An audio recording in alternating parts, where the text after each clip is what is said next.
La iglesia ha pasado por varios periodos y yo lo primero que quiero mencionar son aquellos periodos rápidamente por los cuales la iglesia ha atravesado. La iglesia ha atravesado por 6 periodos en diferentes etapas.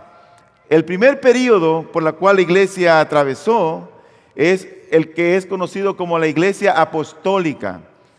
Es el tiempo que va más o menos del año 30 al año 100 de nuestra era y corresponde al tiempo en que Cristo ascendió hasta la muerte del apóstol Juan en la isla de Patmos. Y ese hecho histórico es conocido como la iglesia apostólica porque fue el tiempo donde vivieron los apóstoles. La otra época el otro periodo por el cual la iglesia atravesó es la iglesia conocida como la iglesia perseguida, que fue desde el año 100 más o menos hasta el año 313 después de Cristo. Esta fue una época donde hubo un desarrollo exagerado de las sectas y de muchas herejías.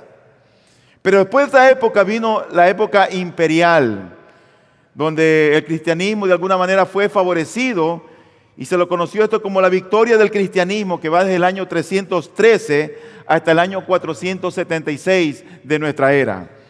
Después vino el período por el cual atravesó la iglesia, el período conocido como la iglesia medieval, que fue realmente una época de mucha oscuridad. De hecho, se lo conoce como un período oscuro. Y en esa época hubo el progreso del poder papal, pero también surge el poder musulmán. Y este antecedente histórico fue lo que dio origen a una época gloriosa que siguió a la misma, que es conocida como el tiempo o la iglesia o el período de la iglesia reformada. Y eso va más o menos desde el año 1453 hasta el año 1648. Como el tiempo anterior había sido de oscuridad, a este tiempo se lo conoció con un lema que decía: después de la oscuridad, luz. Y luego viene el tiempo de la iglesia moderna, que básicamente ocurre desde el año 1649 hasta hoy. Si estamos en el tiempo de la iglesia moderna o posmoderna, hay algunos autores que creen que estamos en el posmodernismo. Bueno, la historia lo va a decir cuándo empezó el uno y cuándo empezó el otro. Pero vamos a asimilar y a pensar que estamos en el tiempo moderno. Pero el tiempo que nos ha antecedido entonces a este es el tiempo del período de la iglesia reformada. Pero la pregunta es, ¿qué significa sola fide? ¿Qué quiere decir sola fide? ¿Cómo es que llegó esa frase a cobrar tanto valor para la iglesia al día de hoy? Bueno, la expresión sola fide, que está en latín, se remonta por supuesto al siglo XVI y surge a consecuencia de varias falsas enseñanzas que afectaron la conciencia de hombres piadosos en aquella época. Hablar de sola fide en el siglo XVI ocurre que era sinónimo de entender que la doctrina de la justificación era solamente por la fe. Es decir, que la doctrina de la justificación dependía de la total suficiencia de Dios en la salvación. Y esta enseñanza era básicamente la columna vertebral del movimiento de la Reforma. La Iglesia Católica Romana enseñaba que la salvación era el resultado de Dios, del hombre y de las buenas obras que éste hacía. Lo que se conoce en teología tal vez como el sinergismo. Pero nosotros creemos en el monergismo, donde solamente Dios interviene. Y cuando el hombre determina aceptar a Dios es porque Dios ya ha obrado en él primero. Es Él quien pone en nuestros corazones el querer como el hacer por su buena voluntad. Por lo tanto, cuando nosotros hablamos de la Reforma Protestante, no podemos dejar de hablar de hombres que fueron usados grandemente por Dios para bendecir a la iglesia en aquel tiempo y aún ahora, y que el Señor utilizó de una manera muy providencial. Hombres como Martín Lutero, como Juan Calvino, como Juan Hus, entre otros. Ahora, nos preguntamos, ¿qué fue lo que motivó para que se desarrollara, o cómo fue que empezó la reforma? Al menos hay 5 cosas que yo deseo compartir con ustedes. La primera es que la Iglesia Católica Romana sustentaba que la autoridad de la Biblia realmente estaba por debajo de la Iglesia. Ellos habían sustituido la autoridad de la Biblia con la autoridad de la Iglesia, y ellos decían, la Biblia tiene autoridad, es porque la Iglesia se lo da. Esas eran las enseñanzas de aquel entonces. Prohibían las escrituras a los laicos, se oponían a la traducción de la Biblia. Así que ese fue un motivo por el cual los hombres de Dios que fueron tocados y alcanzados entendieron que debía de haber una reforma. Un segundo motivo, yo pienso que fue porque la Iglesia Católica Romana introdujo una serie de doctrinas o de enseñanzas heréticas, pero no solamente eran heréticas, sino también irracionales, como la transubstanciación, como la venta de las indulgencias y la adoración de imágenes, de lo cual en breve ya lo voy a mencionar. El tercer motivo por el cual también desarrolló o empezó la reforma es porque la Iglesia Católica Romana mantenía la puerta cerrada entre el adorador, entre el hombre y Dios. Y el sacerdote era el único que tenía la llave, y tenía aún la única llave para poder llegar ante Dios. De tal manera que uno podía llegar ante Dios solamente a través del sacerdote o a través de los santos patronos. Esto empezó a calar en la conciencia de hombres piadosos, de hombres que empezaron a escudriñar las Escrituras, y el celo los consumió. El cuarto punto por el cual yo deseo mencionar, por lo cual fue un motivo para que se desarrolle la reforma, fue que hubieron una serie de ceremonias, de ritos y de la liturgia en sí, que llegó a sofocar y a oscurecer la sencillez del Evangelio en la adoración al templo. Fue algo exagerado de las cosas que ocurrían en los templos, algo sofocante. Pero en quinto lugar también, el quinto motivo por el cual se desarrolló o vino la reforma fue porque reposaba realmente un propósito oscuro en la iglesia de aquel entonces. La iglesia, con todo su sacerdocio, el propósito papal, la intención real que tenía era subordinar el Estado a la iglesia y hacer que el Papa ejerciera una autoridad suprema sobre todas las naciones. Esa fue la realidad que dio origen para que la reforma caminara o se desarrollara. ¿Dónde empezó la reforma?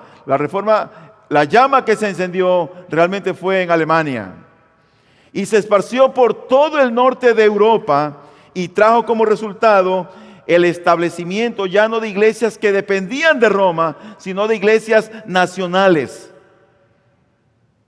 que no se debían a Roma.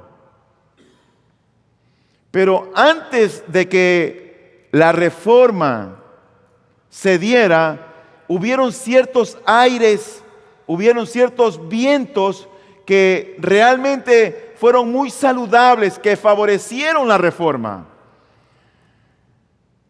Por ejemplo, a finales del periodo pasado de la iglesia, de la época medieval, la historia recoge la evidencia de un hombre llamado Juan Wycliffe. Este hombre nació en el año 1330, murió en el año 1384. Él era un inglés y él empezó el movimiento en favor de la libertad del poder romano en el año 1360. Escribió en contra de la transubstanciación, considerando el pan y el vino solamente como símbolos. Rechazó la autoridad papal en Inglaterra y terminó la traducción del Nuevo Testamento en el año de 1380. En el año 1384, con la ayuda de otros amigos, terminó la traducción del Antiguo Testamento. Y ese fue el año que él murió, Juan Wycliffe, un inglés de renombre. Pero después de Juan Wycliffe, se menciona a Juan Hus, quien nació en el año de 1369 en Bohemia. La ciudad se llamaba Bohemia. Y Bohemia era parte del Sacro Imperio Romano Germánico. Eso es lo que ahora equivale a Checoslovaquia. Ahí nació Juan Hus. Pero Juan Hus, por sus convicciones cristianas, ocurre que este hombre fue quemado vivo en la hoguera, con fuego. Él fue un asiduo lector de los escritos, de las enseñanzas de Juan Wycliffe, y predicó también acerca de la liberación de la autoridad papal. Para algunos, Juan Hus es considerado el padre de la Reforma. En el año de 1517 estalla la Reforma casi a la par en dos países. En Alemania, que estuvo dirigida por Martín Lutero, y en Suiza por Ulrico Zwinglio. Pero la de Alemania fue conocida porque se desarrolló más rápido, pero seguidamente vino la Reforma en este país cercano, Suiza. Ahora, hubieron tres acontecimientos previos que también favorecieron la Reforma. Eso es importante que lo sepamos, porque en aquel entonces, en la etapa medieval, en el periodo medieval de la iglesia, no había esa intención de leer. Y parece como que si fuera el tiempo de hoy, que todo queremos como al instante o como rápido. No hay mucho deseo de leer. Bueno, en aquel entonces, en la época medieval, pasaba eso. Pero cuando vino la Reforma, hubo lo que se conoce como el renacimiento o el despertar de Europa. Y eso era más bien un interés que la gente tenía por la literatura, por el arte y por la ciencia. Pero ahí se formaron dos grupos. Un grupo que estuvo interesado en la literatura clásica, el latín, el griego y el arte. No querían saber ellos de religión. Y lo que se formó fue un movimiento literario. Pero hubieron tres naciones, Alemania, Francia e Inglaterra, que ellos se interesaron en las escrituras, se interesaron en el hebreo, en el griego y se interesaron en conocer los fundamentos de la fe cristiana. Y eso hizo la diferencia en aquel entonces, el deseo de leer, de entender, de comprender. Otra cosa que favoreció a esta época fue también la invención de la imprenta. Para nosotros es muy fácil tener el día de hoy un libro y leerlo porque ha sido escrito, pero en ese tiempo, si tú querías una Biblia en la época medieval, óyeme bien, las Biblias eran escritas a mano y el costo de una Biblia era el costo o el salario de un obrero de todo el año. Tú encuentras Biblias ahora por 3, 4, 5 dólares. Así que la imprenta o la tipografía que fue descubierta por Gutenberg, que era un alemán en el año de 1455 en Magancia, en Alemania, trajo un desarrollo y favoreció la Reforma. Porque justamente este alemán, el primer libro que imprimió o que tipografió fue la Biblia. Y todos los escritos de los reformadores, sus pensamientos, sus ideas, sus enseñanzas, eran inmediatamente tipografiadas en folletos y por millones circulaban por toda Europa. Eso favoreció también, por supuesto, la Reforma. Y lo tercero que quiero mencionar es que también surgió un espíritu nacionalista. Eso se manifestó con una inconformidad de los europeos en cuanto a la autoridad extranjera sobre sus propias iglesias nacionales. Ellos se resistieron a las autoridades eclesiásticas que nombraba el Papa en un país que no era Roma. Y aparte de eso, tomaban el dinero para construir suntuosos edificios en Roma y sostener al Papa. Ese espíritu nacionalista de los europeos contribuyó también favorablemente para que los vientos de reforma empiecen a soplar con fortaleza. Por lo tanto, yo quiero brevemente describir o dar una pequeña biografía acerca de un hombre que fue utilizado grandemente por el Señor, que fue Martín Lutero. Martín Lutero nació en el año de 1483 en Eisleben, Alemania, y ocurre que al siguiente día de su nacimiento era el día de San Martín. Entonces los padres le pusieron ese nombre, Martín, en honor al santo que era al siguiente día.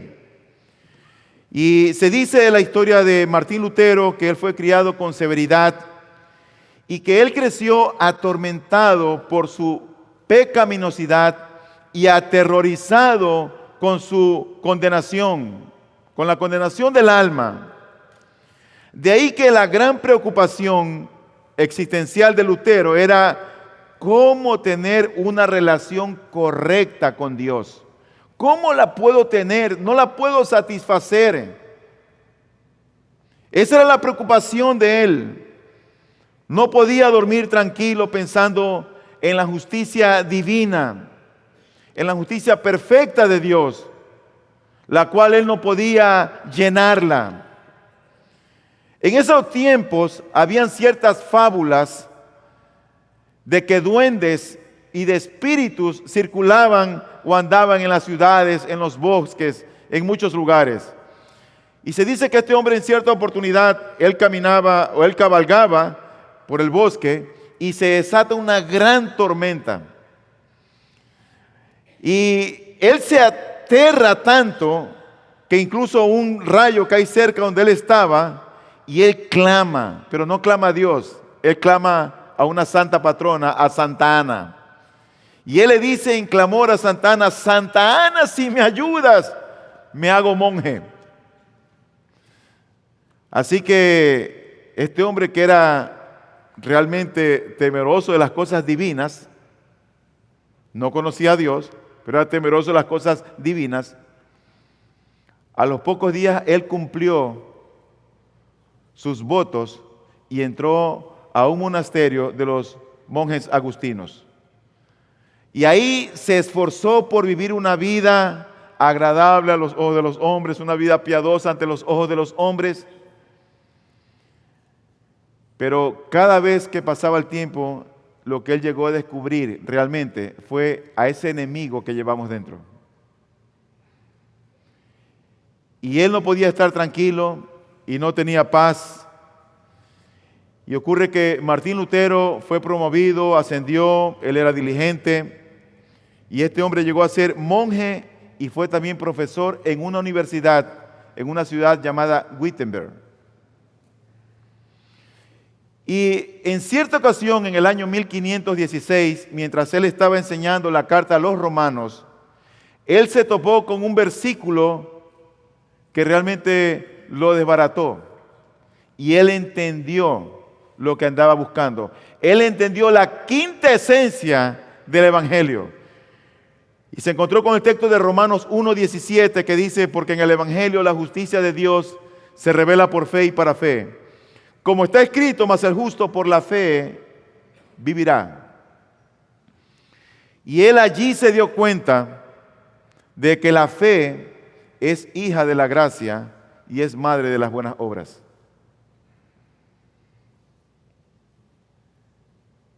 Y para el tiempo en que él fue monje, se estaba construyendo la catedral de San Pedro en Roma. En ese tiempo, el Papa de aquel entonces, León X, Él necesitaba mucho dinero para terminar de construir esa catedral allá en Roma. Y no había dinero. Así que este hombre, el Papa, se inventa hacer unos certificados donde en estos certificados, que eran las famosas indulgencias, autorizaba que aquel que lo compraba, sus pecados eran perdonados. Así que él contrata a un fraile dominico llamado Juan Tetzel, y Juan Tetzel coge todos esos certificados para sacar dinero para la construcción de la catedral en Roma, y él empieza a recorrer Alemania, que era la ciudad de Martín Lutero. Y él dice que cuando vendía estas indulgencias, dice que él las vendía de una manera cantada. Había como cierto cántico cuando las vendía. Y el cántico decía: tan pronto como la moneda suene en el cofre, el alma sale del purgatorio. Yo he tratado de imaginar ese cántico, cómo sonaba en ese tiempo. Pero tan pronto como la moneda suene en el cofre, el alma sale del purgatorio. Y las indulgencias empezaron a venderse. Y por supuesto, Martín Lutero, que era un hombre celoso de las cosas de Dios y que ya había tenido la revelación de que se vivía por fe, por la fe en Cristo solamente, empezó a combatir las enseñanzas y todo lo que este hombre predicaba y vendía, Juan Tetzel. Así que lo convirtió fuertemente.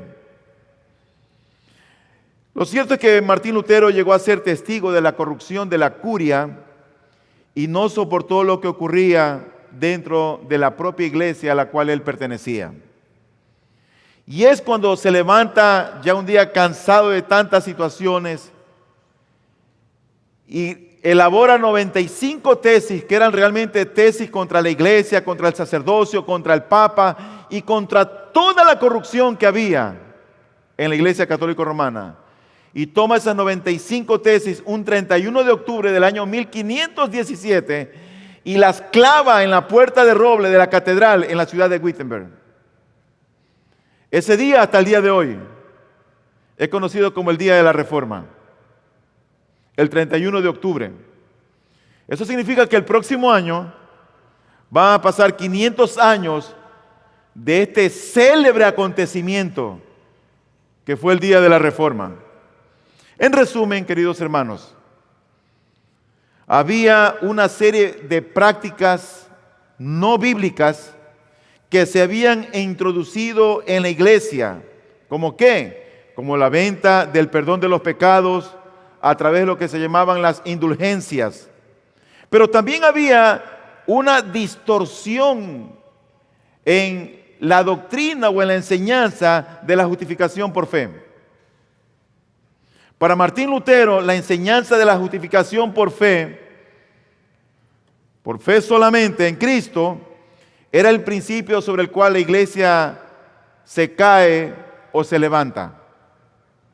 Y esta doctrina es el corazón de la fe cristiana, porque realmente esta doctrina lo que hace es determinar cómo el ser humano llega a ser salvo de la condenación eterna. Y si se entiende mal esa doctrina, se va a entender mal cómo es que realmente Dios salva. Pero en aquellos tiempos, la iglesia no era más que un poder político religioso altamente corrupto. Actualmente la Iglesia Católica Romana, por supuesto, que no acepta la doctrina de la justificación por fe, porque ellos aducen que la salvación es una obra de Dios, del hombre y de las buenas obras. Y la discusión de esta doctrina es la que dio inicio al movimiento de la Reforma, llevando a romper con la Iglesia Católica Romana a la que estos hombres temerosos de Dios habían pertenecido por años. En el año de 1520, el Papa León X declara a Martín Lutero como un hereje. Y en 1521 ocurre que Lutero se presenta en una asamblea en un concilio, en una dieta, en una ciudad llamada Worms, en Alemania. Y ahí en ese momento, la idea era tratar de rescatar a este hombre que se estaba rebelando contra todas las enseñanzas que había en aquel entonces. Y a él se le pregunta si se quiere retractar de sus ideas, de sus escritos y de las cosas que él había enseñado. A lo que Martín Lutero responde: no puedo retractarme de nada, excepto de lo que desaprueba la Escritura o la razón. Y él termina con estas palabras: aquí estoy, no puedo hacer otra cosa, que Dios me ayude. Amén. En 1529, 8 años después, se realiza otra dieta, otro concilio o asamblea, donde se condenan y se prohíben todas las enseñanzas bíblicas que Lutero había levantado, había puesto en el lugar correspondiente. Se prohíben las enseñanzas. Pero ocurre que en Alemania habían ciertas ciudades que estaban o habían abrazado las enseñanzas bíblicas de Lutero y habían otras que no. En aquellos lugares donde habían abrazado estas enseñanzas bíblicas que Lutero las había promovido, dijeron: bueno, ahí están las enseñanzas luteranas, la Iglesia Católica puede transmitir también el mensaje de ellos. Pero habían ciudades donde el luteranismo no había ingresado. Y dijo la Iglesia Católica: allí no pueden entrar los luteranos, ni pueden enseñar sus doctrinas. Y entonces en 1529, los príncipes luteranos protestan de una manera formal. Y desde entonces se conocen a los cristianos como protestantes. Y todas sus enseñanzas como las enseñanzas protestantes. Luego, después de estos acontecimientos de Martín Lutero, vinieron otras reformas en otros países. En el año de 1522, Ulrico Zwinglio en Suiza rompe definitivamente con Roma.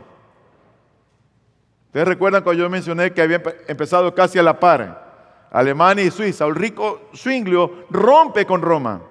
En el año de 1526, Guillermo Tyndall, un inglés, publica la primera versión del Nuevo Testamento en inglés, después que la imprenta ya estaba funcionando.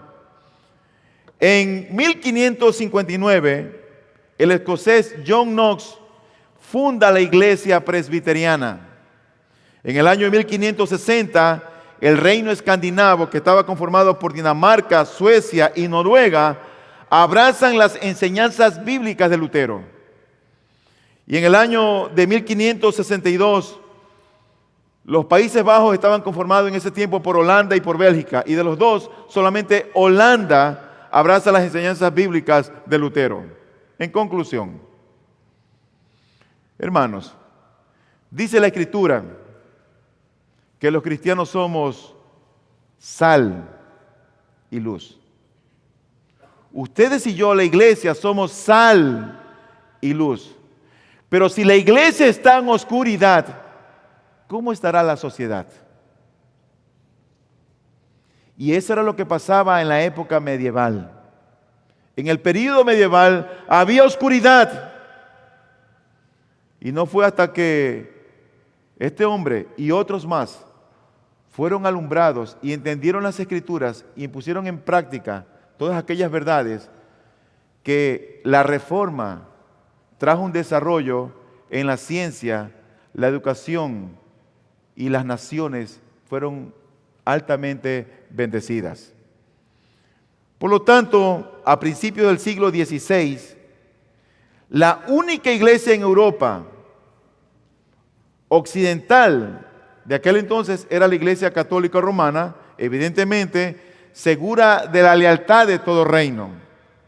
Pero al finalizar ese siglo, al finalizar el siglo XVI, cada país del norte de Europa hasta el oeste de Rusia se habían separado de Roma y habían establecido sus propias iglesias nacionales. Y aunque habían diferencias doctrinales entre las iglesias del norte de Alemania y todo el norte que correspondía a esta nación, realmente habían 5 principios que eran comunes a estas iglesias que habían roto con Roma. Habían 5 principios. En primer lugar, los reformadores le dieron la autoridad que la Biblia representa. Pusieron a la palabra del Señor en su justo lugar. ¿Sabes lo que hacía eso? Eso eliminaba la infalibilidad de la iglesia. Qué importante hoy día que podamos ser cristianos bíblicos, centrados en las Escrituras. No es lo que pienso, ni lo que sueño, ni lo que me parece, sino lo que Dios dice. A la ley y al testimonio. Ellos le dieron a las Escrituras el lugar que le corresponde. En segundo lugar, el segundo principio común de las iglesias reformadas de aquel entonces es que la religión debía ser racional e inteligente. Y esto eliminaba prácticas como la transubstanciación, como la venta de indulgencias o la adoración de imágenes. Y esto fue lo que dio lugar a un credo, una disciplina y una adoración que no violaba la naturaleza racional del hombre. Qué bueno es cuando alguien tiene un credo, tiene una confesión de fe y puede entender, en esto creemos. Y eso no viola nuestra razón, nuestro entendimiento. Nosotros creemos que la Biblia es inspirada, no los credos. Sin embargo, eso marca una línea en decir, esto creemos y esto no. El tercer principio por el cual las iglesias reformadas lo sostenían o que eran comunes es que se enfatizó la religión personal. La Iglesia Católica Romana mantenía cerrada la puerta entre el adorador y Dios. Y para esa puerta, como dije hace un momento, el sacerdote era el único que tenía la llave. No había más.